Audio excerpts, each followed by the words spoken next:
कुशीनगर में मदनी मस्जिद को ध्वस्त करने के मामले में सुप्रीम कोर्ट ने प्रदेश सरकार और प्रशासन के अफसरों को कड़ी फटकार लगाई है। ये मामला उत्तर प्रदेश के हाटा नगर पालिका क्षेत्र का है, जहां मदनी मस्जिद को लेकर विवाद खड़ा हो गया था। सुप्रीम कोर्ट ने मामले पर गंभीर चिंता व्यक्त की और प्रदेश सरकार के अधिकारियों को कारण बताओ नोटिस भी जारी किया, जिसमें पूछा गया था कि क्यों न उनके खिलाफ अदालत की अवमानना की कार्रवाई शुरू की जाए।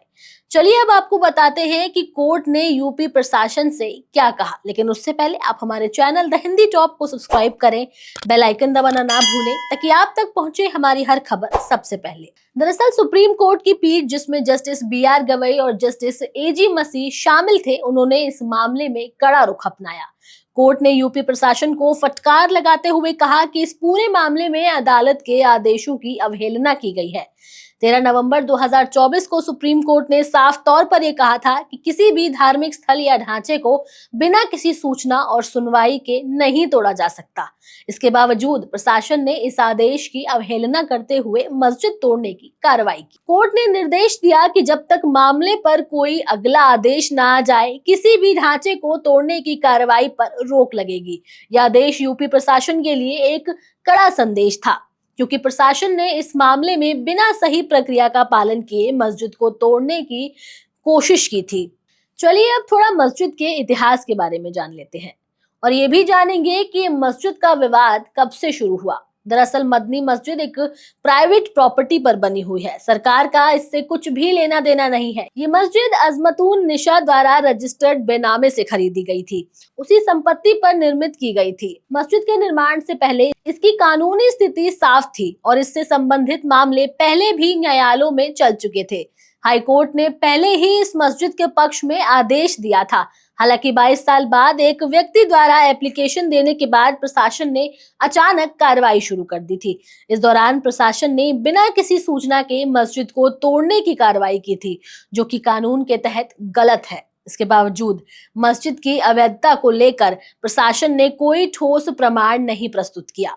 इस मामले में मुस्लिम पक्ष के वकील अब्दुल कदरी ने यह कहा कि प्रशासन ने 21 दिसंबर 2024 को मस्जिद को तोड़ने का नोटिस जारी किया था। इसे इलाहाबाद हाई कोर्ट में चुनौती भी दी गई थी, लेकिन फिर भी प्रशासन ने मस्जिद को तोड़ने की कार्रवाई की। सुप्रीम कोर्ट ने प्रशासन की कार्रवाई को पूरी तरह से अवैध और असंवैधानिक बताया। कोर्ट ने यह भी कहा कि बिना किसी वजह और बिना सुनवाई का मौका दिए किसी धार्मिक स्थल को तोड़ना संविधान के अधिकारों का उल्लंघन है। सुप्रीम कोर्ट ने आदेश दिया कि इस मामले की गंभीरता को देखते हुए संबंधित प्रशासनिक अधिकारियों को नोटिस जारी किया जाए और उनसे कारण पूछा जाए कि क्यों ना उनके खिलाफ अदालत की अवमानना की कार्रवाई की जाए।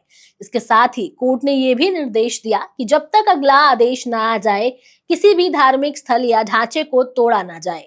यह आदेश उत्तर प्रदेश सरकार के लिए एक कड़ा संदेश है, जिसमें कहा गया कि किसी भी धार्मिक स्थल या संरचना को नष्ट करने से पहले सभी कानूनी प्रक्रियाओं का पालन किया जाना चाहिए। इस मामले में उत्तर प्रदेश प्रशासन की भूमिका पर कई सारे सवाल उठ रहे हैं। प्रशासन ने सुप्रीम कोर्ट के आदेश की अवहेलना करते हुए मदनी मस्जिद को तोड़ने की कार्रवाई की।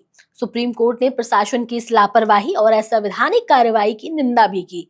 इसके साथ ही ये सवाल उठता है कि कैसे कोई प्रशासनिक अधिकारी या सरकार किसी धार्मिक स्थल को तोड़ने का फैसला ले सकता है, जबकि कानून स्पष्ट कहता है कि किसी भी धार्मिक स्थल को बिना किसी वजह या फिर कानूनी प्रक्रिया के तोड़ा नहीं जा सकता। ये सब गलत है।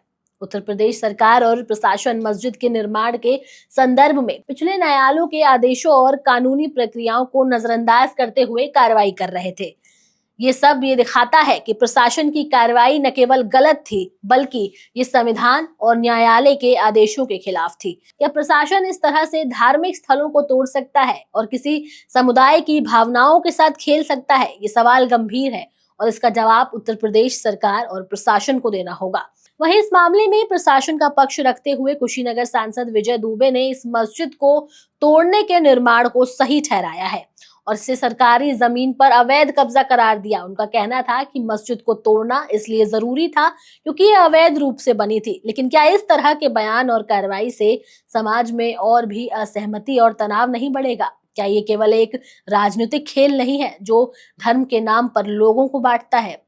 इस मामले में सपा और कांग्रेस और भीम आर्मी जैसे राजनीतिक दलों ने यूपी सरकार के खिलाफ खुलकर आवाज उठाई। इन पार्टियों ने कहा कि वो मस्जिद कमेटी के साथ है और इस मामले में न्यायालय से लेकर सदन तक उनका समर्थन करेंगे। उनका कहना है कि प्रशासन ने इस मस्जिद को तोड़ने के दौरान पूरी कानूनी प्रक्रिया का पालन नहीं किया और इसे संविधान के खिलाफ माना है। इन दलों ने ये आरोप लगाया है कि ये कार्रवाई केवल तुष्टीकरण के उद्देश्य से की गई है, जो समाज में और भी नफरत और असहमति पैदा कर सकती है।